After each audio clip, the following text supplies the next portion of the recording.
ধর্মের নামে মানুষকে বিভ্রান্ত করছে একটি দল, অভিযোগ বিএনপি নেতা সালাউদ্দিনের। অভিযোগ নাকচ করে পাল্টা প্রশ্ন জামায়াত আমিরের। ইলেকশনের সময় নতুন করে যারা বেশি বেশি নামাজ শুরু করেন, টুপি পরেন, তসবিহ হাতে নিয়ে ঘুরান, ধর্মকে তারাই বোধহয় সম্ভবত ব্যবহার করে। ধর্মের নামে একটা ট্যাবলেট বিক্রি করে জনগণের সাথে প্রতারণা করার পরিকল্পনা করছে। তাদেরকে জনগণ ইতিমধ্যে চিনেছে, তাদের মুখোশ উন্মোচিত হয়েছে।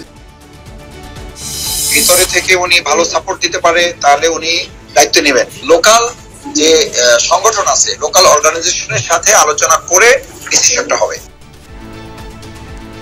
ইসলামী ব্যাংক কর্মকর্তাদের দিয়ে ভোট কারসাজির চেষ্টার অভিযোগ নাকচ জামায়াত নেতা শফিকুল মাসুদের। বক্তব্য প্রদানে রাজনৈতিক নেতাদের আরও সতর্ক থাকার পরামর্শ সাবেক ইসি জেসমিন টুলির।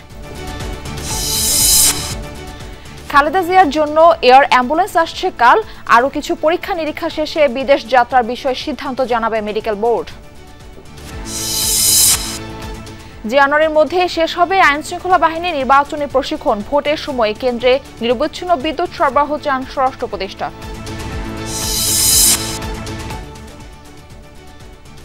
রাজধানীর মোহাম্মদপুরের শাহজাহান রোডে মা ও মেয়েকে জবাই করে হত্যা। সিসিটিভি ফুটেজে দেখে খুনি শনাক্তের চেষ্টা করছে পুলিশ।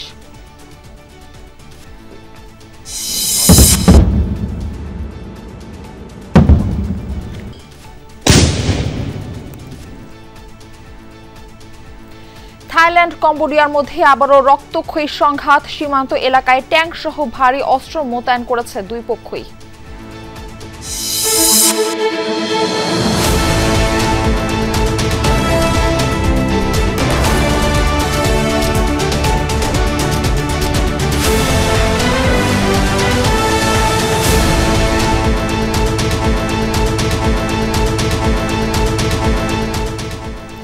আমন্ত্রণ দুপুরের বাংলাদেশে। আপনাদের সাথে রয়েছে আমি মারফি রহমান। এতক্ষণ শিরোনাম দেখছিলেন, এবার বিস্তারিত সংবাদ জানাবো। নীতি আদর্শ পরিকল্পনাবিহীন একটি দল ধর্মের নামে ব্যবসা খুলে ভোট প্রার্থনা করছে বলে অভিযোগ করেছেন বিএনপির স্থায়ী কমিটির সদস্য সালাউদ্দিন আহমদ। এই ধরনের প্রতারণা থেকে মানুষকে সচেতন করতে নেতাকর্মীদের দায়িত্ব নেওয়ার আহ্বান জানান তিনি। রাজধানীর কেআইবি মিলনায়তনে ছাত্রদলের নেতাকর্মীদের নিয়ে বিএনপির দেশ গড়ার পরিকল্পনা শীর্ষক প্রশিক্ষণমূলক কর্মসূচিতে তিনি এই কথা বলেন। দ্বিতীয় দিনের আলোচনায় ৮ বিষয়ের উপর প্রশিক্ষণ দেন বিএনপির প্রশিক্ষকরা। উদ্বোধন করেন বিএনপির স্থায়ী কমিটির সদস্য সালাউদ্দিন আহমদ। বলেন, বিএনপির ধর্মের ট্যাবলেট বিক্রি করতে চায় না, বরং মানুষের আর্থসামাজিক উন্নয়ন করতে চায়। সালাউদ্দিন আহমদ বলেন, বিএনপিকে জ্ঞানভিত্তিক, প্রযুক্তিভিত্তিক চর্চা করতে হবে, শুধু স্লোগান দিয়ে চলবে না। গণতান্ত্রিক উত্তরণে যারা বাধাগ্রস্ত করবে, জনগণ তাদের প্রত্যাখ্যান করবে। এছাড়া অনুষ্ঠানে বিএনপির সিনিয়র যুগ্ম মহাসচিব রিজভী আহমেদ বলেন, জামায়াতে ইসলামী ধর্মের নামে ব্যবসা করে মানুষকে বিভ্রান্ত করছে। তাদের এসব বিভ্রান্তির বিরুদ্ধে মানুষকে সজাগ করতে হবে।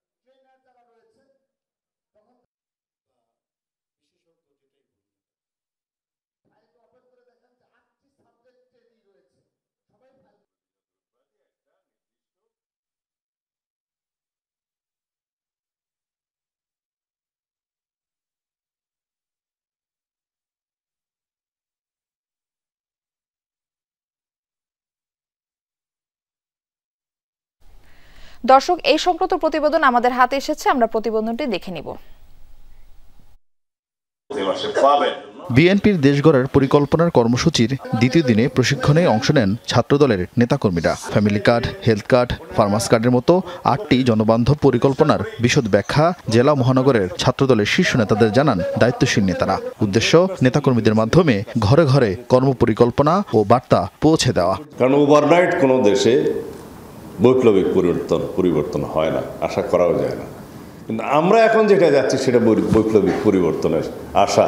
দ্বিতীয় দিনের উদ্বোধক বিএনপির স্থায়ী কমিটির সদস্য সালাউদ্দিন আহমদ বলেন, অন্য দলের মতো ধর্মের দোহাই দিয়ে ভোটের প্রার্থনা নয়, বরং দেশ ও দেশের আর্থসামাজিক অবস্থা উন্নয়নে পরিকল্পনা করছে বিএনপি।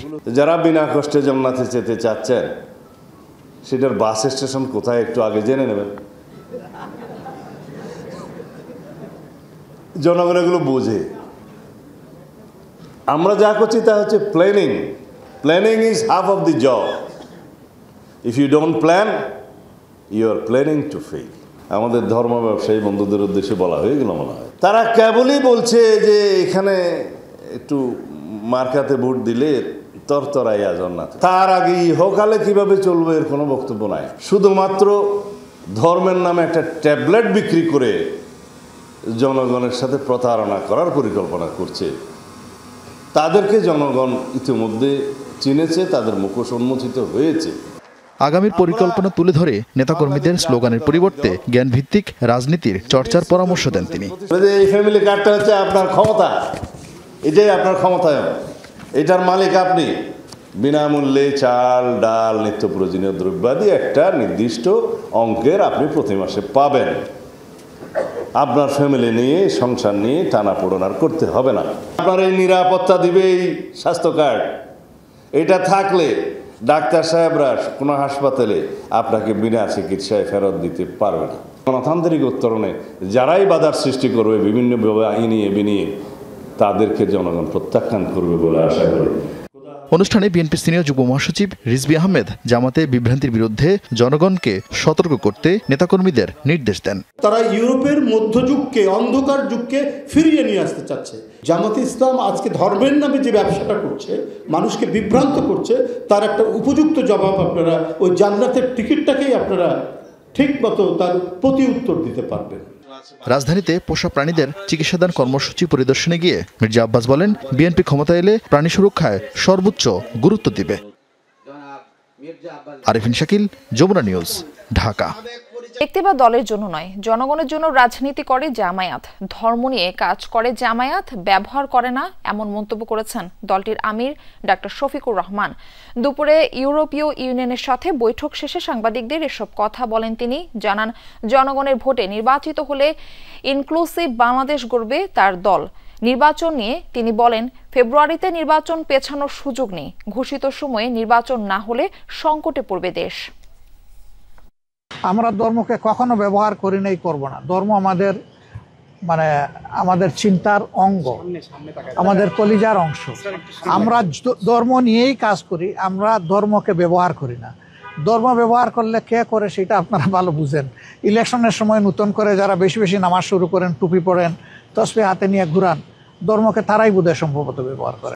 জামায়াত নেতা শফিকুল ইসলাম মাসুদ ও ইসলামী ব্যাংকের ইন্ডিপেন্ডেন্ট ডিরেক্টর আব্দুল জলিলের একটি অনলাইন ভিডিওর অংশবিশেষ নিয়ে সামাজিক মাধ্যমে বিতর্ক চলছে, যেখানে ভোট কেন্দ্রের ভেতরে বাইরে নিয়ন্ত্রণ নিয়ে কথা বলতে দেখা গেছে তাদের। সাবেক নির্বাচন কমিশনার জেসমিন টুলি বলছেন, এই বক্তব্য সত্য হলে নির্বাচন বিতর্কিত হতে পারে। তবে অভিযুক্ত জামায়াত নেতার দাবি, সেদিনের অনলাইন বৈঠকে ইলেকশন ইঞ্জিনিয়ারিং এর কোনো বিষয় ছিল না। ইসলামী ব্যাংক ও জামাতে ইসলামীর সম্পর্ক নিয়ে দীর্ঘ সময়ের বিতর্ক। তবে সেই বিতর্ক আবারও সামনে এসেছে ব্যাংকটির কর্মকর্তা, কর্মচারী ও জামাত নেতা শফিকুল ইসলামের অনলাইন বৈঠকের কথোপকথনের ভিডিও ফাঁসের পর। ভিতরে থেকে উনি ভালো সাপোর্ট দিতে পারে, তাহলে উনি দায়িত্ব নেবেন। এই অনলাইন বৈঠকে ডক্টর শফিকুল ইসলাম মাসুদের সাথে অংশ নেন ইসলামী ব্যাংকের ইন্ডিপেন্ডেন্ট পরিচালক মোহাম্মদ আব্দুল জলিল। এছাড়াও বৈঠকে ব্যাংকটির আরো অনেক কর্মকর্তা ও কর্মচারীদেরও অংশ নিতে দেখা যায়। বৈঠকে জামাত নেতা শফিকুল ইসলাম মাসুদকে ভোট কেন্দ্রের ভেতরে বাইরে দায়িত্ব বন্টন নিয়ে কথা বলতে শোনা যায়, যেখানে ভোট কেন্দ্রের ভেতরে বাইরের নিয়ন্ত্রণ নিয়েও কথা বলেন তারা। লোকাল যে সংগঠন আছে, লোকাল অর্গানাইজেশনের সাথে আলোচনা করে ডিসিশনটা হবে। নির্বাচন কমিশনের সাবেক অতিরিক্ত সচিব জেসমিন টুলি বলছেন, এই বৈঠকের কথোপকথন আগামী নির্বাচন নিয়ে শঙ্কা তৈরি করছে। নির্বাচনকে জাতীয় ও আন্তর্জাতিক পর্যায়ে গ্রহণযোগ্য করতে রাজনৈতিক নেতাদের বক্তব্যে আরও সতর্ক থাকার কথা বলেন তিনি। আমি জানি না এটা সত্যি করে যাচাই করে সত্যির ভিডিও কি না। যদি সত্যির ভিডিও হয় তাহলে ইলেকশন করকে ইলেকশন কমিশনকে আরও সতর্ক হয়ে ইলেকশনকে আগাতে হবে। কারণ যেভাবে যাই বলুক উনি প্রকাশ্যে যেটাই বলুক না বলুক, কিন্তু মিনিংটা করলে বা মানুষ এটাকে ব্যাখ্যা করবেই, খুব স্বাভাবিক, যেহেতু দেশে একটা ইলেকশন আসছে সামনে। এই জন্য আমার মনে হয় রাজনৈতিক দলের নেতাদেরও আরও সতর্ক হওয়া উচিত যে তারা যেন ইলেকশনকে পলিউটেড না করে, ইলেকশনকে নষ্ট না করে। এই ধরনের চিন্তা করা এই মুহূর্তে উচিত না দেশের জন্য। এই অভিযোগের বিষয়ে ইসলামী ব্যাংকের ইন্ডিপেন্ডেন্ট ডিরেক্টর মোহাম্মদ আব্দুল জলিলের সাথে কথা বলার চেষ্টা করা হলেও তিনি ফোন রিসিভ করেননি। তবে ঢাকা মহানগর দক্ষিণের সেক্রেটারি ও পটুয়াখালী 2 আসনের জামাত মনোনীত প্রার্থী ডক্টর শফিকুল ইসলাম মাসুদ কথা বলেছেন যমুনা টেলিভিশনের সাথে। দাবি করেছেন আলোচিত বৈঠকে নির্দিষ্ট কোনো ব্যাংক নয়, বরং ডাক্তার ও ইঞ্জিনিয়ারদের সংগঠনও যোগ দিয়েছিল। কনভেনশনাল ব্যাংক সহ আমাদের পিটিএফ বা আমাদের যেমন এনডিএফ ডাক্তারদের সংগঠন আছে, ইঞ্জিনিয়ারদের সংগঠন আছে, আমাদের ব্যাংকার যারা তাদের একটা সংগঠন, আমাদের প্রফেশনাল পেশাজীবীদের একটা অর্গানাইজেশন আছে। তাদের নিয়ে আমরা মাঝে মধ্যে বসি, এটাও সেই রেগুলার প্রোগ্রামেরই একটা অংশ। শফিকুল ইসলাম মাসুদ দাবি করেন বৈঠকে একটি প্রশ্নের জবাবে নির্বাচনী কেন্দ্রের ভেতরে বাইরে দায়িত্ব পালনের কথা বলা হয়েছে। সেটা কোনোভাবেই ইলেকশন ইঞ্জিনিয়ারিং নিয়ে আলোচনা নয়। আমার ভোট দিতে চাই, সেক্ষেত্রে আমার দায়িত্ব পড়লে তো আমি ভোট দিতে পারবো না। এই ক্ষেত্রে সংগঠনের দৃষ্টিভঙ্গিটা কি, সেই দৃষ্টিভঙ্গিটা আমরা পরিষ্কার করেছি যে আপনি ভোট দিতে চাইলে দায়িত্ব থেকে আপনাকে ফ্রি থাকতে হবে। আর যদি আপনি মনে করেন যে সামগ্রিক দিক বিবেচনায় আপনার জন্য দায়িত্ব পালন করাটা দেশ জাতি এবং আপনার সামগ্রিক প্রয়োজনকে সামনে রেখে আপনি দায়িত্ব পালন করা দরকার, সেটা সংগঠনকে পরামর্শ করে আপনি সিদ্ধান্ত নেবেন। This is message. Election engineering বা এর কোনো বিষয়ে এখানে কথা হয়নি। এই অবস্থায় আসন্ন ভোটে নির্বাচনী কর্মকর্তা হিসেবে বেসরকারি ব্যাংকের কর্মকর্তাদের না রাখার সিদ্ধান্ত নিয়েছে নির্বাচন কমিশন। শামীম রেজা, যমুনা নিউজ, ঢাকা। নির্বাচন পেছানোর আশঙ্কা দেখছে না জামায়াত ইসলামী। সিসি সহ নির্বাচন কমিশনারদের সাথে বৈঠক শেষে এই কথা জানান জামায়াতের সেক্রেটারি জেনারেল মিয়া গোলাম পরোয়ার। জানান ভোট কেন্দ্রে সিসি ক্যামেরা স্থাপনের জন্য পদক্ষেপ নিতে ইসির প্রতি আহ্বান জানিয়েছেন তারা। এজন্য বিভিন্ন দাতা সংস্থার কাছ থেকে সহায়তা নেওয়া যেতে পারে বলে পরামর্শ জামায়াতের। এর আগে বেলা 11:30টায় নির্বাচন ভবনে সিসি সহ কমিশনারদের সাথে বৈঠকে বসেন জামাতের 6 সদস্যের প্রতিনিধি দল। গেল সপ্তাহে বিএনপি ও এনসিপির প্রতিনিধিরা সিইসির সাথে বৈঠক করে। এর আগে সকাল 10:30টায় বাংলাদেশ অ্যাডমিনিস্ট্রেশন অ্যাসোসিয়েশনের প্রতিনিধিরা সিইসির সঙ্গে সাক্ষাৎ করেন।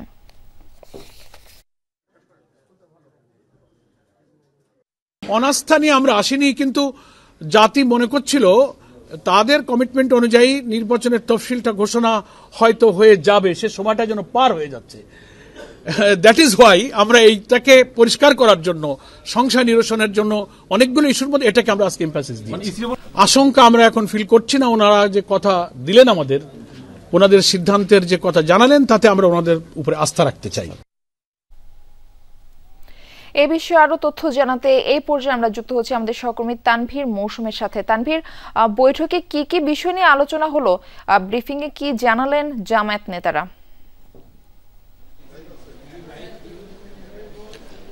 মারফি, জামাত নেতারা বললেন যে তফসিলের বিষয়ে এবং নির্বাচন নিয়ে আরও বেশ কিছু বিষয়ে তারা তাদের ব্রিফিংয়ের শুরুতেই বলেছিলেন যে কিছু কমিউনিকেশন গ্যাপ, কিছু অবস্থান অস্পষ্ট অবস্থানে পরিষ্কার করা, সে বিষয়গুলোর ব্যাপারেই আসলে আদান প্রদান, ভাবের আদান প্রদান, মতামতের আদান প্রদান, সেটি করার জন্যই আজকের এই বৈঠক। 1.5 ঘন্টার এই বৈঠকে আসলে অনেকগুলো বিষয় আলোচনা হয়েছে। প্রথমেই বলতে চাই তফসিলের বিষয়টি। তফসিলের বিষয়ে জামাতের পক্ষ থেকে যেটি বলা হয়েছে, জামাত নেতা মিয়া গোলাম পরোয়ার তিনি যেটি বলেছেন যে তফসিল নিয়ে জাতির একটি আশঙ্কা ছিল যে তফসিলের সময়টি হয়তো পেরিয়ে যাচ্ছে, এখনো তফসিল ঘোষণা করা হচ্ছে না। তবে এই বিষয়ে তিনি আরও জানান, কমিশন বলেছে যে তফসিল এই সপ্তাহের মধ্যেই আসলে ঘোষিত হতে চলেছে, সে বিষয়টি তিনি বলেছেন। এবং এরপর থাকছে মূলত সিসি ক্যামেরা স্থাপন এবং ভোট কেন্দ্রে সিসি ক্যামেরা স্থাপনের ব্যাপারে, সে ব্যাপারে কিন্তু জামাত ইসলাম বরাবরই জোর দিয়ে আসছিল এবং এবারও তারা জোর দিয়েছেন। এবং কমিশন থেকে বলা হচ্ছিল যে এ বিষয়ে তাদের এখনো কোনো সুস্পষ্ট সিদ্ধান্ত বা নির্দেশনা নির্দেশনা নেই। তবে এক্ষেত্রে জামাতে ইসলাম বলেছে যে অবশ্যই এই সিসি ক্যামেরা স্থাপনে ভোট কেন্দ্রের ব্যাপারে ভোট কেন্দ্রের সিসি ক্যামেরা স্থাপনটি আসলে খুব জরুরি এবং এই বিষয়ে তারা জোর দিয়েছে। তারা বলেছে এই বিষয়ে সরকারের সাথে কথা বলতে, এই বিষয়ে বিভিন্ন আন্তর্জাতিক দাতা সংস্থার কাছ থেকে সহযোগিতা নেওয়ার ব্যাপারেও তারা বলেছেন। এবং এছাড়া তারা আরেকটি বিষয় বলেছেন যে এই বর্তমান কমিশনের কমিটমেন্ট হচ্ছে তারা রোজার আগে নির্বাচনটি অনুষ্ঠিত করে ফেলবেন এবং এই যে কমিশনের যে কমিটমেন্ট, সেই কমিটমেন্টের উপর জামাত ইসলামের আস্থা আছে। এবং এটা ছাড়াও পরবর্তীতে এসেছে যে লেভেল প্লেইং ফিল্ড নিয়ে জামাত বলেছে যে তারা আসলে বর্তমানে যে লেভেল প্লেইং ফিল্ড আছে সেটি বিশ্বাস করা কষ্টকর এবং তারা মনে করে যে আসলে এখন বর্তমানে যে পরিস্থিতি, সে পরিস্থিতিতে আসলে নির্বাচনের লেভেল প্লেইং ফিল্ড বাস্তবায়ন সম্ভব নয়। একই সাথে তারা বলেছেন যে এই আইনশৃঙ্খলা পরিস্থিতির যে অবস্থা সেটিও আসলে সন্তোষজনক নয়। মারফি। জি তানভীর মৌসুম, আপনাকে ধন্যবাদ আমাদের সঙ্গে যুক্ত হবার জন্য। খালেদা জিয়ার সিটি স্ক্যান রিপোর্ট স্বাভাবিক। রাতে এই রিপোর্টের কথা জানায় মেডিকেল বোর্ড। তাকে লন্ডনের হাসপাতালে নিতে এয়ার অ্যাম্বুলেন্স মঙ্গলবার হযরত শাহজালাল আন্তর্জাতিক বিমানবন্দরে অবতরণ করবে বলে জানা গেছে। ফ্লাইটটি সকাল ৮টায় অবতরণের অনুমতি দেওয়া হয়েছে এবং পরিকল্পনা অনুযায়ী একই দিন রাত ৯টার দিকে ঢাকা ত্যাগ করার কথা রয়েছে। তবে খালেদা জিয়ার মেডিকেল টিমের মূল্যায়ন এবং প্রস্তুতির উপর ভিত্তি করে সময়সূচি পরিবর্তিত হতে পারে। এর আগে খালেদা জিয়ার শারীরিক পরিস্থিতির উন্নতি না হওয়ায় ২ দফায় পিছিয়ে বিদেশে নেওয়ার সিদ্ধান্ত। খালেদা জিয়ার উন্নত চিকিৎসার জন্য যুক্তরাজ্য যাওয়ার সংশোধিত তারিখ ছিল রোববার, তবে মেডিকেল বোর্ড সিদ্ধান্ত না দেওয়ায় তা আপাতত স্থগিত। বিএনপি মহাসচিব বলছেন চিকিৎসকরাই সিদ্ধান্ত নেবেন এই ব্যাপারে। আপাতত এভারকেয়ার হাসপাতালে চিকিৎসকদের নিবিড় পর্যবেক্ষণে রয়েছেন বিএনপি চেয়ারপারসন, আর তার চিকিৎসার এই কর্মযোগ্য তত্ত্বাবধান করছেন দলের ভারপ্রাপ্ত চেয়ারম্যান তারেক রহমানের স্ত্রী ডাক্তার জুবাইদা রহমান।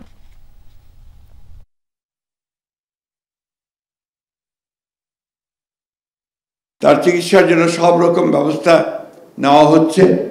আমাদের ভারপ্রাপ্ত চেয়ারম্যান মহোদয় নিজে তিনি মনিটর করছেন। জাতীয় এবং আন্তর্জাতিক পর্যায়ের অত্যন্ত বিশেষজ্ঞ পর্যায়ের চিকিৎসকেরা তার চিকিৎসা করছেন। এভারকেয়ার হাসপাতালের সামনে রয়েছেন আমাদের সহকর্মী আরিফুর রহমান সবুজ, যাচ্ছি তার কাছে। সবুজ, খালেদা জিয়ার শারীরিক অবস্থা নিয়ে আজকে কোনো ব্রিফিং করবে মেডিকেল বোর্ড, কি জানাচ্ছেন নেতারা?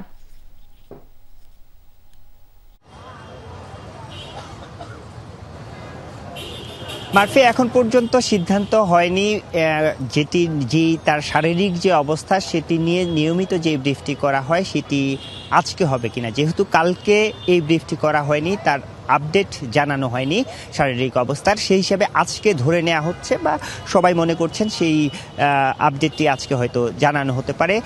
আমরা যতটুকু জানতে পেরেছি ৩টার দিকে এভারকেয়ারে আসবেন। তার চিকিৎসা ব্যবস্থার যে মেডিকেল বোর্ড রয়েছে সেই মেডিকেল বোর্ডের যিনি সমন্বয় করছেন খালেদা জিয়ার পুত্রবধূ জুবাইদা রহমান, তিনি এবং চিকিৎসক যারা রয়েছে মেডিকেল বোর্ডের তারা সার্বক্ষণিকভাবে তার চিকিৎসা এখানে পর্যবেক্ষণ করছেন। এবং গতকালকে যেই সিটি স্ক্যান সহ আরও বেশ কিছু তার পরীক্ষা নিরীক্ষা করা হয়েছে, সেই পরীক্ষা নিরীক্ষার যে রিপোর্টগুলো রয়েছে সেই রিপোর্টগুলোর গতকালকে সেটি প্রাথমিক যে পর্যবেক্ষণ সেই হিসাবে তারা বলছেন যে স্বাভাবিক, কিন্তু এটি নিয়ে মেডিকেল বোর্ডের সদস্যরা সহ সবাই মিলে এটি নিয়ে আজকে আবারও বসার কথা রয়েছে। হয়তো জুবাইদা রহমান এভারকেয়ারে আসার পর মেডিকেল বোর্ডের সদস্যরা এই রিপোর্টটির নিয়ে তাদের যে আলাপ আলোচনা সেই আলাপ আলোচনা করবেন এবং তার ভিত্তিতে আসলে পরবর্তীতে যে চিকিৎসা ব্যবস্থা সেটি হয়তো নেওয়া হবে এবং তারপরে হয়তো যে ব্রিফটির কথা বলা হচ্ছে সেই ব্রিফটিও হয়তো গণমাধ্যমে, যেহেতু সারা দেশের মানুষের তার শারীরিক অবস্থার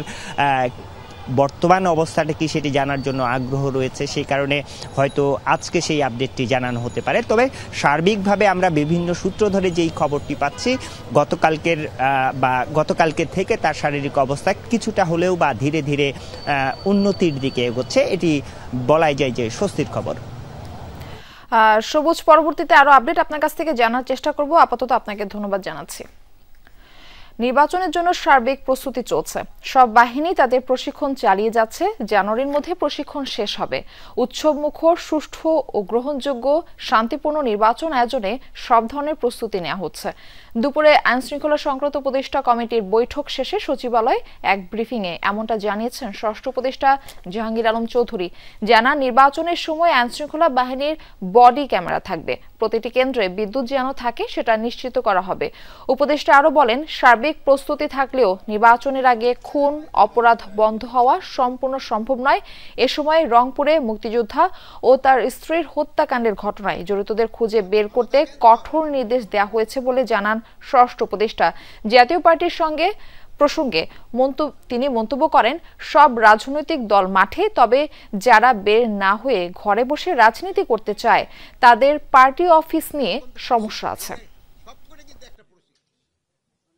সবকটা কিন্তু একটা প্রশিক্ষণ কিন্তু একটা ছোট্ট একটা জিনিসটা, একটা শব্দ না, এটা একটা বিরাট বড় একটা এরিয়া। বডি ক্যামেরা তো কিনা হচ্ছে, বহু আগেই বলছি। রংপুরে যে আমাদের এই কলিগ একজন হলো আছে পুলিশে আর একজন আছে র্যাবে, তাদের এই মা এবং ফাদারকে হত্যা করা হয়েছে। এই জন্য আমরা অলরেডি ইনস্ট্রাকশন দিয়েছি, যেভাবে হোক তাদের যারা করছে তাদের আইনের আওতায় নিয়ে আসার জন্য।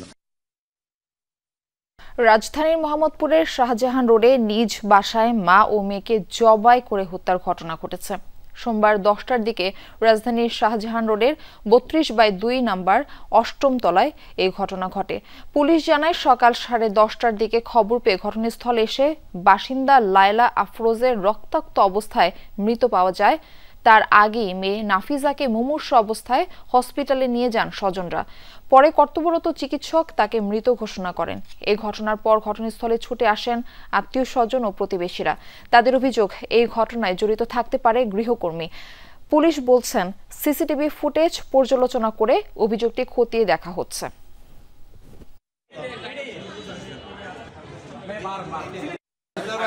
যে ভদ্র মহিলা বাড়ির গৃহকর্ত্রী, ওনার লাশটি আমরা পেয়েছি। পরবর্তীতে ওনাদের আত্মীয় স্বজনের সঙ্গে কথা বলে জানা গেছে যে ওনার মেয়ে হাসপাতালে ভর্তি। একটু পরে ওনার মেয়েও মারা গিয়েছেন আর কি। তো সেক্ষেত্রে এই ঘটনায় আমরা 2টি মৃত্যুর খবর পেয়েছি। তাদেরকে ছুরি দ্বারা আঘাত করে হত্যা করা হয়েছে, প্রাথমিকভাবে আমাদের কাছে এটি মনে হয়েছে। তো লাশের সুরতহাল এবং পোস্টমর্টমের জন্য লাশ 2টি আমরা সোহরাওয়ার্দী হাসপাতালে পাঠিয়েছি। আর এখন ওনাদের আত্মীয় স্বজনরা এসছেন, ওনাদের সঙ্গে কথা বলছি এবং আমাদের সিসি ক্যামেরা ফুটেজ বিশ্লেষণ করে আমরা এ বিষয়ে কোনো ক্লু পেলে আমরা সেভাবে তদন্ত কার্যক্রম আগাবো। এ বিষয়ে আরো জানাতে আমাদের সহকর্মী রিয়াজ রায়হান আমাদের সঙ্গে যুক্ত হচ্ছেন। রিয়াজ, কি কারণে এই জোড়া হত্যাকাণ্ডের ঘটনা ঘটতে পারে, পুলিশ কি বলছেন এবং ঘটনার বিস্তারিত আমাদের জানানোর চেষ্টা করবেন?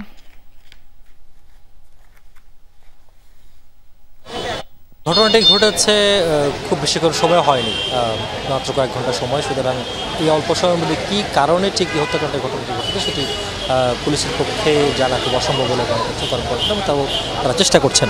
তবে আসার কথা হচ্ছে যে আমরা যেই ক্লোজ সার্কিট ক্যামেরা এখানে রয়েছে ভবনটির, সেই ক্লোজ সার্কিট ক্যামেরাটিকে আমরা দেখেছি এবং সেইখানে যেটি দেখা যাচ্ছে যে 7:52 একজন গৃহকর্মী ভিতরে প্রবেশ করেছেন। যেই গৃহকর্মীটি মূলত 7/B যে ফ্ল্যাটে রয়েছে, যে ফ্ল্যাটটিতে 2টি খুনের ঘটনা ঘটেছে, সেখানে গিয়েছেন এবং সেখান থেকে 9:36 যখন বেরিয়ে যান তখন প্রবেশ করার সময় একটি কালো বোরকা পরেছিলেন এবং পুরো মুখ ঢেকে বা চেহারা ঢেকে তিনি প্রবেশ করেছিলেন। পুরো শরীরে কালো বোরকায় আবৃত ছিল। আর যখন বেরিয়ে যান তখন যেই মেয়েটি মারা গিয়েছে, অর্থাৎ নাফিজা মারা গেছে, নাফিজার স্কুল ড্রেস এবং সাথে তার স্কুলে যে ব্যাগ ছিল সেই ব্যাগটি কাঁধে করে বেরিয়ে গেছেন ওই গৃহকর্মী। সুতরাং ধারণা করা হচ্ছে যেই অভিযোগটি করেছেন বা যেই ধারণাটি করেছেন আত্মীয় স্বজন, সেটির সঙ্গে অনেকটাই মিল পেয়েছেন পুলিশ কর্মকর্তারা এবং তারা বলছেন এটির সূত্র ধরেই মূলত তদন্ত এগোচ্ছে। এবং আশপাশে আরও প্রতিবেশী যারা রয়েছেন বা যারা দীর্ঘদিন এই ফ্ল্যাটে একসঙ্গে বসবাস করছেন তাদের সাথেও কথা বলছে। সব কিছু মিলিয়ে আশপাশে যে আলামত এবং যে সিসিটিভি ফুটেজ সেটি বিশ্লেষণ করে মূলত জানার চেষ্টা করছেন যে এই খুনের পিছনে রহস্য কী অথবা এই খুনটি যেই গৃহকর্মীর কথা বলা হচ্ছে সেই গৃহকর্মী খুনটির সঙ্গে কতটুকু জড়িত তাকে ধরতে যেমন অভিযান চলছে, পাশাপাশি এর যে কারণ সেটিও অনুসন্ধান করছে। কিছুক্ষণ আগেও এখানে যেই সর্বশেষ লাশটি ছিল, অর্থাৎ একটি মরদেহ নাফিজার যেই মরদেহটি সেটি যেহেতু থানায় আগে হাসপাতাল আগে নিয়ে যাওয়া হয়েছিল, তারপর লাইলা আফরোজ যিনি গৃহ করতেছিলেন তার লাশটি কিছুক্ষণ আগেই পুলিশ ময়নাতদন্তের জন্য সোহরাওয়ার্দী মেডিকেল কলেজ হাসপাতালে নিয়ে গেছে। এই ধরনের ঘটনা খুবই দুঃখজনক। রিয়াজ, আপনাকে ধন্যবাদ যুক্ত হওয়ার জন্য। রায়েরবাজার শহীদ বুদ্ধিজীবী কবরস্থানে দ্বিতীয় দিনের মতো চলছে অজ্ঞাত জুলাই শহীদদের মরদেহ উত্তোলন প্রক্রিয়া। সকাল ৯টার দিকে আন্তর্জাতিক ফরেনসিক দলসহ এই কার্যক্রমে অংশ নিয়েছেন সিআইডির ফরেনসিক দল। কর্মকর্তারা জানান, রোববার শুরুর দিনে ২ জনের মরদেহ উত্তোলন করা হয়। পরে দেহাবশেষ ও ৭টি পরিবারের সদস্যদের ডিএনএ নমুনা সংগ্রহ করে পুনরায় মরদেহের দাফন সম্পন্ন করা হয়েছে। এই কার্যক্রম সময় সাপেক্ষ বলে জানান কর্মকর্তারা। মরদেহ উত্তোলন প্রক্রিয়া শেষের পর স্বজনদের থেকে সংগৃহীত ডিএনএ নমুনার সঙ্গে মরদেহের নমুনা মিলিয়ে তারপর হস্তান্তর প্রক্রিয়া শুরু হবে বলে জানিয়েছে সিআইডি। জুলাই আগস্টের হত্যা মামলায় আওয়ামী লীগের সাধারণ সম্পাদক ওবায়দুল কাদের ও যুবলীগ চেয়ারম্যান শেখ ফজলে শামস পরসহ ৭ জনের বিরুদ্ধে তদন্ত শেষ করেছে আন্তর্জাতিক অপরাধ ট্রাইব্যুনালের তদন্ত সংস্থা। খুব শিগগিরই ট্রাইব্যুনালে মামলার আনুষ্ঠানিক অভিযোগ দাখিল করা হবে বলে জানিয়েছে প্রসিকিউশন। এই মামলায় যুবলীগের সাধারণ সম্পাদক মাইনুল হোসেন খান নিখিলও আসামি। ২৪ জুলাই আগস্ট মাসে ছাত্র জনতার বৈষম্য বিরোধী আন্দোলন চলাকালীন মানবতাবিরোধী অপরাধ, হত্যায় উস্কানি, প্ররোচনা এবং আহত শিক্ষার্থীদের চিকিৎসায় বাধা দেওয়ার অভিযোগ তাদের বিরুদ্ধে। তদন্তে এসব অভিযোগের সরাসরি প্রমাণ পাওয়া গেছে বলে জানা গেছে। তদন্তে জুলাই আন্দোলনের ভিডিও ফুটেজ ও আসামিদের ফোনালাপের ফরেনসিক করা হয়েছে। এদিকে জুলাই হত্যাকাণ্ডের মামলায় দলটির সাবেক মন্ত্রী, প্রতিমন্ত্রী সহ ১৬ নেতাকে আজ হাজির করা হয়েছে। সকাল 10:45টার দিকে কারাগার থেকে তাদের ট্রাইব্যুনালে নেওয়া হয়। এ সময় সাবেক মন্ত্রী শাহজাহান খানকে হাস্যোজ্জ্বল দেখা যায়। এ সময় পলক ছিলেন নিশ্চুপ। আজ এই মামলায় আনুষ্ঠানিক অভিযোগ দাখিলের জন্য দিন ধার্য রয়েছে।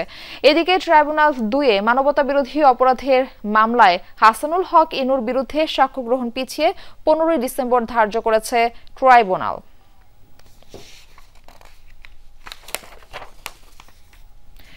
শেখ হাসিনার মামলার রায় নিয়ে আমি এই আদালত মানি না, এখানে বিচার হতে পারে না, এমন মন্তব্যের জেরে আদালত অবমাননার অভিযোগ থেকে ক্ষমা চেয়ে অব্যাহতি পেলেন বিএনপি নেতা ও সিনিয়র আইনজীবী ফজলুর রহমান।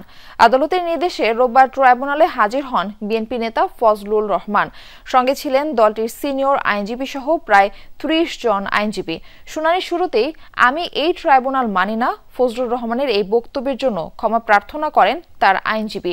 বলেন, এই আদালতের প্রতি তার আস্থা ও বিশ্বাস রয়েছে। ফজলুর রহমান বলেন, আল্লাহর পরেই বিচারকদের প্রতি তার আস্থা রয়েছে। শুনানি শেষে ক্ষমার আবেদন মঞ্জুর করে ফজলুর রহমানকে আদালত অবমাননার অভিযোগ থেকে অব্যাহতি দেন ট্রাইব্যুনাল। বলেন, এই ধরনের মন্তব্য ভুল বার্তা দেয় বিচার সম্পর্কে। বিষয়টিকে ভবিষ্যতের জন্য সতর্ক বার্তা বলে মনে করেন চিফ প্রসিকিউটর। আমি মনে করি যে সব দিক বিচার বিশ্লেষণ করে ফজলুর রহমান সাহেবকে এই যে তার বিরুদ্ধে যে কন্টেম্প প্রসিডিং করা হয়েছে এই প্রসিডিং থেকে তাকে অব্যাহতি দেওয়া উচিত। দু কারণেই তাদের রেসপন্সিবল হওয়া উচিত। একটা হচ্ছে তারা আইনজীবী, দ্বিতীয় কারণ হচ্ছে তারা পলিটিশিয়ান। সুতরাং ভবিষ্যতে আদালতের ব্যাপারে বা এই ট্রাইব্যুনালের ব্যাপারে কোনো কমেন্ট করার জন্য ব্যাপারে যে কেউ যেন সাবধান থাকেন। জাতীয় পার্টির একাংশের নেতৃত্বে আত্মপ্রকাশ করল 18 দলীয় নতুন রাজনৈতিক জোট জাতীয় গণতান্ত্রিক ফ্রন্ট বা এনডিএফ। সোমবার রাজধানীর গুলশানে এক সংবাদ সম্মেলনে আনুষ্ঠানিকভাবে এই জোটের ঘোষণা দেওয়া হয়। দ্বাদশ জাতীয় সংসদ নির্বাচনের আগে ও পরে রাজনৈতিক নানা সমীকরণের মধ্যে এবার এক ছাতার নিচে এলো জাতীয় পার্টির দুটি অংশসহ সমমনা 18টি রাজনৈতিক দল। অনুষ্ঠানে উপস্থিত ছিলেন জোটের প্রধান শরিক জাতীয় পার্টির একাংশের চেয়ারম্যান ব্যারিস্টার আনিসুল ইসলাম মাহমুদ ও মহাসচিব ABM রুহুল আমিন হাওলাদার, জাতীয় পার্টির জেপির চেয়ারম্যান আনোয়ার হোসেন মঞ্জু সহ জোটের নেতারা। সংবাদ সম্মেলনে জোটের নেতারা জানান, গণতান্ত্রিক ধারা অব্যাহত রাখতে এবং দেশের মানুষের অধিকার আদায়ে কাজ করবে এনডিএফ।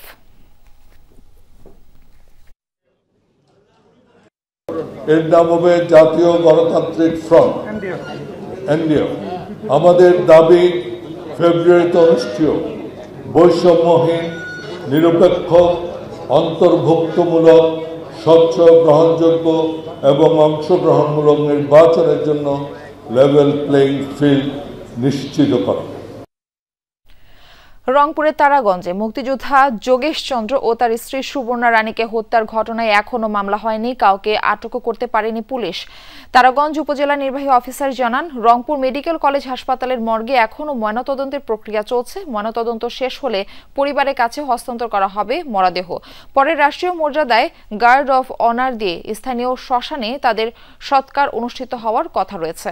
এর আগে রোববার পূর্ব রহিমাপুর নিজ বাড়ির ডাইনিং রুম থেকে কুরসা ইউনিয়ন মুক্তিযোদ্ধা কমান্ড কাউন্সিলের আহ্বায়ক বীর মুক্তিযোদ্ধা যোগেশ চন্দ্র রায় ও তার স্ত্রী সুবর্ণা রায়ের রক্তাক্ত মরদেহ উদ্ধার করে পুলিশ। এই ঘটনায় ক্ষুব্ধ এলাকাবাসী এবং মুক্তিযোদ্ধারা।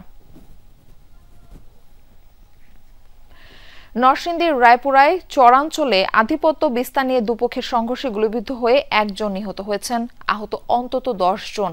সকালে উপজেলার নীলক্ষার দড়িগাঁও এলাকায় এই ঘটনার সূত্রপাত। স্থানীয়রা জানায়, এলাকায় আধিপত্য বিস্তার নিয়ে নাজিমউদ্দিন মেম্বার গ্রুপ ও ফেলু মিয়া গ্রুপের মধ্যে দ্বন্দ্ব চলছে। সকালে ফেলু মিয়ার মেয়ের জামাতা প্রবাসী মামুন মিয়ার সাথে বাগবিতণ্ডা হয় প্রতিপক্ষের। এক পর্যায়ে বাধে সংঘর্ষ। এ সময় গোলাগুলির ঘটনা ঘটে। মামুন সহ 2 জন গুলিবিদ্ধ হন। উদ্ধার করে সদর হাসপাতালে নিলে চিকিৎসক মামুনকে মৃত ঘোষণা করেন। সপ্তাহ 2 আগে কুয়েত থেকে দেশে আসেন তিনি। আহত 2 জনকে উন্নত চিকিৎসার জন্য ঢাকা মেডিকেলে আনা হয়েছে। অতিরিক্ত পুলিশ সুপার সুজন চন্দ্র সরকার জানান, খবর পেয়ে ঘটনাস্থলে পুলিশ পাঠানো হয়েছে। ফোন পাইয়া সদর হাসপাতালে আসছি, আইসা তো দেখি মারা হয়ে গেছে। এখন কে গুলি করছে, কেরা মারছে সেটা তো আমরা জানি না। যিনি মারা গেছে উনি আমার বড় ভাই, আর যিনি ঝগড়া লাগছে উনি আমার ছোট ভাই। ফ্যামিলিগত ঝগড়া হয়েছে। ছোট ভাই এটার মধ্যে গিয়ে জব দিছে, হয়ে গেছে কুয়েত থেকে আইছে, 15 দিন হয়েছে, হয়ে গেছে ছোট ভাইরা আনতে, পরে গুলি করে দিছে। নোয়াখালীর বেগমগঞ্জে ফখরুল ইসলাম মঞ্জু ওরফে বলি নামের এক যুবককে পিটিয়ে ও কুপিয়ে হত্যা করা হয়েছে। ভোরে হাজিপুর গ্রামে তাকে হত্যা করা হয়। নিহতের পরিবার জানায়, বড় বোনের অসুস্থ মেয়েকে দেখতে তাদের বাড়িতে যায় বলি। সেখান থেকে ফেরার পথে উত পেতে থাকা 10 থেকে 15 জনের কিশোর গ্যাং তার উপর হামলা চালায়। অটোরিকশা থেকে পড়ে গেলে তাকে পিটিয়ে ও কুপিয়ে হত্যা করে হামলাকারীরা। পরিবারের অভিযোগ, পূর্ব শত্রুতার জেরে এই হত্যাকাণ্ড। স্থানীয়রা জানায়, বলি এলাকার চিহ্নিত সন্ত্রাসী। ছিনতাইয়ের সময় গণপিটুনিতে মৃত্যু হয়েছে তার। পুলিশ বলছে, নিহত যুবক একাধিক মামলার আসামি। তার বিরুদ্ধে সন্ত্রাসী কর্মকাণ্ডের অভিযোগ রয়েছে। হত্যার বিষয়ে তদন্ত চলছে। মরদেহ উদ্ধার করে জেনারেল হাসপাতালের মর্গে পাঠানো হয়েছে। কমতির দিকে পেঁয়াজের ঝাঁজ। 2 দিনের ব্যবধানে কেজিতে দাম কমেছে 30 টাকা। বাজারে আসতে শুরু করেছে নতুন জাত। পাশাপাশি ভারত থেকে আমদানির খবরে কমতির দিকে দাম। তবে বাজারে পেঁয়াজের সরবরাহ কম। এদিকে নতুন নির্ধারিত দামে সয়াবিন তেল এখনো বাজারে আসেনি। পুরনো দামের তেলই হচ্ছে বিক্রি। লিটারে 6 টাকা বৃদ্ধি করে বোতলজাত সয়াবিন তেলের দাম 195 টাকা নির্ধারণ করেছে উৎপাদক সমিতি। কয়েক মাস ধরেই প্রতি কেজি 80 থেকে 90 টাকার মধ্যেই স্থির ছিল পেঁয়াজের দাম, কিন্তু হঠাৎ করেই গেল সপ্তাহে দাম ওঠে 150 থেকে 160 টাকায়। সরবরাহ ঘাটতির কথা বলে বাড়িয়ে দেয়া হয় দাম। অস্থিরতা থামাতে পেঁয়াজ আমদানির সিদ্ধান্ত দেয় সরকার। তারপর থেকেই নিম্নমুখী বাজার। কারওয়ান বাজারের পেঁয়াজের আড়তে দেশি পুরনো পেঁয়াজের কেজি এখন 110 থেকে 120 টাকা। কেজিতে কমেছে অন্তত 30 টাকা। 60 টাকা কিনতাম, এখন 120 টাকা, না তো বেশি। এখন বাধ্য হয়ে কাঁচা পেঁয়াজ নিতেছি, যেটা মনে করেন আমাদের হিসাবে একটা নাগালের বাহিরে হয়ে যাচ্ছে, কারণ সবারই তো সীমিত আয়। দেখেন বাজারে ফাঁকা, কৃষকের ঘরে পেঁয়াজ নাই। নতুন পেঁয়াজটা যে আসবো এই মাসে কয়দিন আসতেছে, টুকটাক আইতেছে, ফুলজার নাগাল এই মাসটা শেষে লাগবে। বাজারে আসতে শুরু করেছে মুড়িকাটা জাতের পেঁয়াজ। পাইকারি পর্যায়ে প্রতি কেজির দাম 80 টাকা। এই পেঁয়াজের দামও কেজিতে কমেছে 20 টাকা। আড়তে ভারতীয় পেঁয়াজ দেখা যায়নি, তবে স্থলবন্দর দিয়ে এরই মধ্যে শুরু হয়েছে আমদানি কার্যক্রম। ইন্ডিয়ান আইতেছে, এই জন্য দেশে আগে কমাই দিচ্ছে। কেবল উঠতেছে তো অনেক হয়েছে, কিন্তু পেঁয়াজের সিজনে হারে নাই, আরো 15 দিন লাগবো। 15 দিন পরে একবার ভরপুর আইব, বুঝছেন। পেঁয়াজের আমদানি এখন বর্তমানে কম, কারণ নতুন পেঁয়াজ আমদানি এখনো হয় নাই, পুরান পেঁয়াজের আমদানি অনেক কম। অন্যদিকে মূল্য নির্ধারণের পর সেই দামের সয়াবিন তেল বাজারে এখনো আসেনি। রোববার রাতে লিটার প্রতি বোতলজাত সয়াবিন তেলের দাম নির্ধারণ করে দেওয়া হয় 195 টাকা, যা আগের চেয়ে 6 টাকা বেশি। আমাদের যে মালগুলো চলে আসছে এগুলো ওই যে আমরা এখন নতুন দামে বিক্রি করতেছি, যেই দামে সিদ্ধান্ত হয়েছে আর কি, 6 টাকা যে বাড়ছে ওই দামে। গভর্নমেন্টের রেট ফয়সালা হওয়ার আগে ওরা রেট বাড়াই দিয়েছে, তাহলে ওদের থেকে বাড়তি কিছু আশা করা যায় না। এখানে গেল 24 নভেম্বর সরকারের সম্মতি না নিয়ে প্রতি লিটার 198 টাকা দাম ধরে বাজারে তেল সরবরাহ করে উৎপাদক সমিতি। সেই তেলও বিক্রি করছেন কেউ কেউ। 98 টাকা করছে, কিন্তু আমরা তখন নেই যে পুরান রেট দেন, আমরা পুরান রেটে বিক্রি করি। 98 টাকা বিক্রি করতে যা মিলে সাধারণ কাস্টমার এসে ভাই দাম বাড়লো কবে, কি হয়েছে, মানে বেশি কথা বলা লাগে। নতুন দামের তেল বাজারে আসতে সময় লাগবে 2 থেকে 3 দিন। রিমন রহমান, যমুনা নিউজ, ঢাকা। চট্টগ্রাম বন্দরের প্রত্যেকটি জায়গায় চাঁদাবাজি চলছে। প্রতিদিন আনুমানিক 2.5 কোটি টাকার চাঁদাবাজি হয়। সচিবালয় ব্রিফিংয়ে এমনটাই বলেছেন শ্রম উপদেষ্টা ডক্টর এম শাখাওয়াত হোসেন। বলেন, অতীতে যারা চট্টগ্রামের মেয়র হয়েছেন তারা সিটি কর্পোরেশনে না হয়ে বন্দর কবজা করার চেষ্টা করেছেন। চট্টগ্রাম বন্দর অনেকের কাছে সোনার ডিম পাড়া মুরগির মতো তাড়াতাড়ি কেটে সব খেয়ে ফেলতে চেয়েছে। দেশি বিদেশি বিনিয়োগ ছাড়া কর্মসংস্থান ও প্রযুক্তির অগ্রগতি সম্ভব নয়। দেশের স্বার্থে যেটা লাভজনক সেটাই করা হবে, হুমকি ধুমকি বড় বিষয় নয়। উপদেষ্টা জানান, শ্রমিক অসন্তোষ দূর করতে গত 1 বছরে ন্যায্য পাওনা নিশ্চিত করা হয়েছে। শ্রম আইন লঙ্ঘন করলে বড় নির্মাণ প্রতিষ্ঠান সরকারি কাজ পাবে না। বিদেশি বিনিয়োগ আসছে, বিশেষ করে যদিও এই মন্ত্রণালয়ের অধীনে নয়, পোর্টে। আপনাকে চিন্তা করে দেখেন এতগুলো বছর কেন বিনিয়োগ আসে। দেশে যদি বিনিয়োগ না আসে, নতুন কর্মসংস্থান যদি না হয় এবং প্রযুক্তি যদি না আসে বাইরের থেকে, তাহলে আমরা কি সেই আগের মতোই থাকবো? কিছু সংখ্যক লোকের হুমকি ধমকি ইজ নট বিগ ফ্যাক্টর। দেশের যেখানে লাভ হবে সেটা আমরা চেষ্টা করব। অনুমোদিত বিলবোর্ড, ব্যানার, পোস্টার অপসারণ শুরু করেছে ঢাকা দক্ষিণ সিটি কর্পোরেশন। সকালে রাজধানীর সায়েন্স ল্যাব এলাকায় এই কার্যক্রম পরিচালিত হয়। এ সময় কর্মকর্তারা জানান, অনুমোদন ছাড়া সব ধরনের ব্যানার, পোস্টার, বিলবোর্ড আগামী 1 সপ্তাহের মধ্যে অপসারণ করা হবে।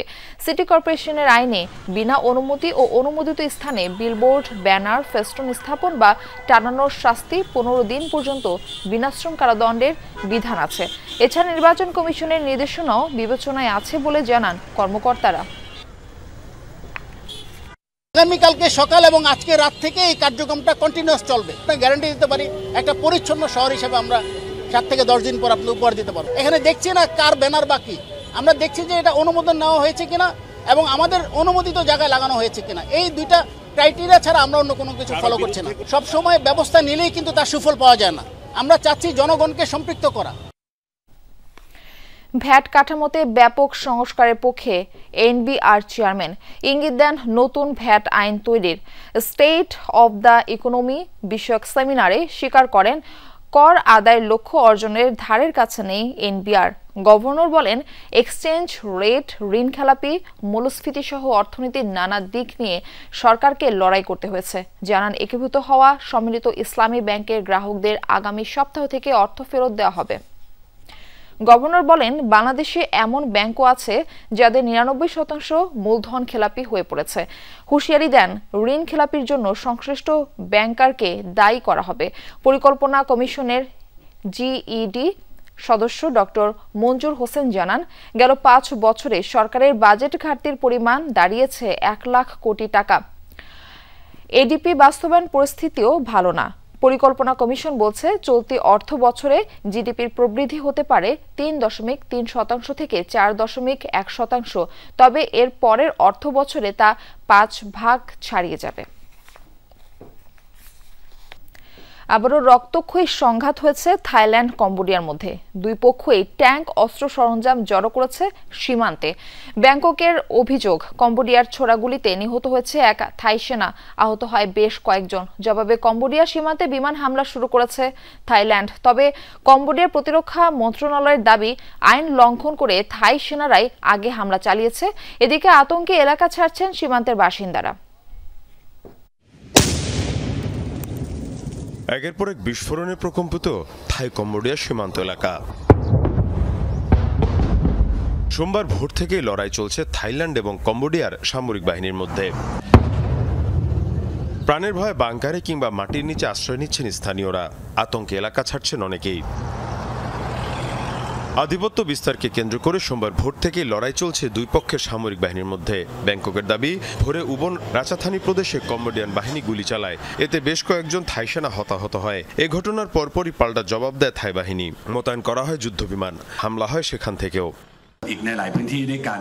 আগে কম্বোডিয়া অংশ থেকে আমাদের ওপর হামলা হয়। থাই সীমান্তের বেশ কয়েকটি স্থানে হামলা করা হয়। সামরিক বাহিনী বাধ্য হয়ে বিমান বাহিনীর সহায়তা চায়। পরিস্থিতি যা দাঁড়িয়েছে তাতে এর কোনো বিকল্প ছিল না। তবে কম্বোডিয়া সামরিক বাহিনীর দাবি, পেয়া ভিহার এবং উদ্দার মিঞ্চে প্রদেশে থাই সেনারা আগে হামলা করে। এমনকি হামলার পাল্টার জবাব দেওয়া হয়নি বলেও দাবি নমপেনের।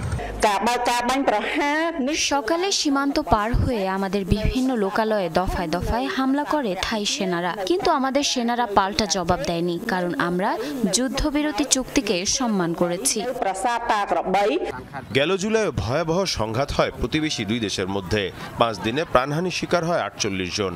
মার্কিন প্রেসিডেন্ট ডোনাল্ড ট্রাম্প এবং মালয়েশিয়ার প্রধানমন্ত্রী আনোয়ার ইব্রাহিমের মধ্যস্থতায় হয় যুদ্ধবিরতি। মীর মুশফিকা হাসান, যমুনা নিউজ। নারীদের বিরুদ্ধে হওয়া লিঙ্গভিত্তিক হত্যাকাণ্ড ও সহিংসতার প্রতিবাদে বিক্ষোভে উত্তাল হল ব্রাজিলের রাজপথ। রোববার Rio de Janeiro, Sao Paulo সহ দেশটির একাধিক শহরে নেমে আসে হাজার হাজার নারী পুরুষ। সাম্প্রতিক সময়ে ঘটে যাওয়া কয়েকটি আলোচিত নারী বিদ্বেষী অপরাধের জেরেই আন্দোলনে নামে তারা। বিভিন্ন বার্তা লেখা প্ল্যাকার্ড ও পোস্টার হাতে দেখা যায় বিক্ষোভকারীদের। নারী অধিকার সংক্রান্ত নানা স্লোগান দেখা হয়। দাবি তোলে লিঙ্গভিত্তিক হত্যাকাণ্ড, ধর্ষণ ও নারী বিদ্বেষ বন্ধের। রং দিয়ে গায়ে প্রতীকী রক্ত মেখেও অভিনব প্রতিবাদ জানান অনেক নারী। সরকারি হিসেব অনুযায়ী 2024 সালে ব্রাজিলে ফেমিসাইড বা লিঙ্গভিত্তিক হত্যাকাণ্ডের শিকার হয়েছেন প্রায় 1500 নারী।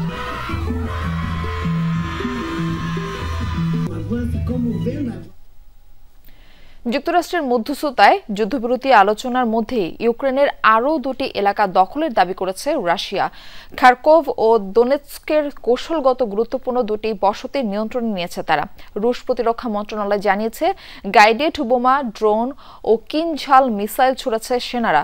ধ্বংস করেছে ইউক্রেনের যোগাযোগ ও সামরিক অবকাঠামো এবং জ্বালানি ডিপো। দোনেৎস্কের দিমিত্রভ এলাকায় ইউক্রেনীয় বাহিনীকে ঘিরে ফেলেছে বলেও দাবি করেছে। গ্রিনিশো এলাকা থেকে পিছু হটেছে ইউক্রেনীয় সেনারা। যদিও পুতিন বাহিনীর কাছে নতুন করে ভূখণ্ড হারানোর কথা স্বীকার করেনি কিয়েভ, প্রতিরক্ষা লাইনের লড়াই অব্যাহত রয়েছে বলে দাবি করেছে তারা। ইউক্রেনের পূর্বাঞ্চলীয় কমান্ড জানিয়েছে, পেক্রোভস্কে রুশ সেনাদের লক্ষ্য করে বড় ধরনের হামলা চালিয়েছে তারা। মিরনোরাদ থেকে পিছু হটেছে রুশ সেনারা। খার্কিভের একটি বাঁধ ঘিরেও রুশ সেনারা আটকা পড়েছে বলে দাবি কিয়েভের। বড়দিন উপলক্ষে ইংল্যান্ডে অনুষ্ঠিত হয়েছে বার্ষিক সান্টা ড্যাশ, যেখানে অংশ নিয়েছে প্রায় 11,000 মানুষ। রোববার লিভারপুলের রাস্তায় অনুষ্ঠিত হয়েছে উৎসব মুখর এই দৌড়। হাজার হাজার মানুষ সান্তা ক্লজের পোশাক পরে 5 কিলোমিটার দৌড়ে অংশগ্রহণ করেন।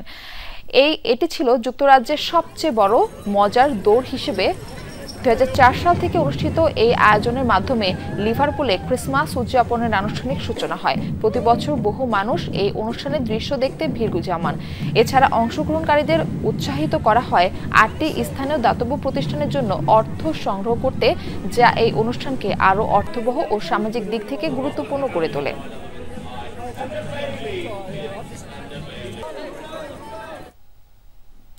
এই ছিল দুপুরের বাংলাদেশে। এতক্ষণ সাথে থাকার জন্য ধন্যবাদ সবাইকে।